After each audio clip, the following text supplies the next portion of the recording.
Pixie, labas tenga, layering, volume. So, ganun din ang ano nito. Ganun din ang maintenance. Anong experience mo sa hair mo? Pag nagko-color ka, pag nag-fade? Naninilaw din. Oo, yung naninilaw din. Anti-yellow. So, 3 minutes away of yellow tones. Ayan, ganun lang yun. Babad mo lang.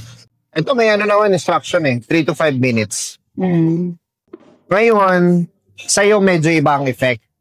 Kasi pansin mo kanina, blonde na blonde, diba?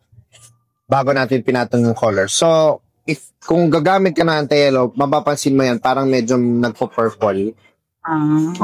Aya mo lang yun, kasi mawawala din yun. Ginagamot niya kasi yung dilaw, so parang neutralize niya. Medyo potent yung gamot. Strong siya, kaya minsan nag-yellow.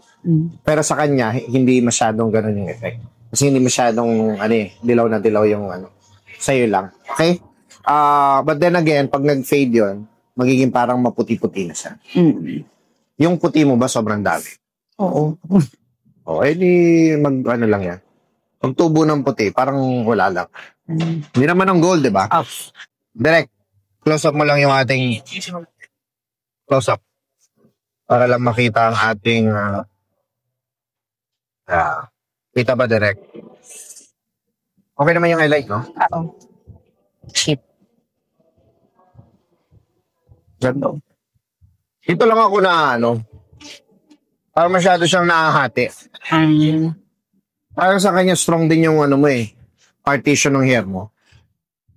Diyan ba hati mo? Sa gitna? Hindi, sa gilid. Dito sa side? Sa side. Baka lang sa pagkaka-blower lang. Highlight. Okay na. Salamat, Consuelita. Thank you.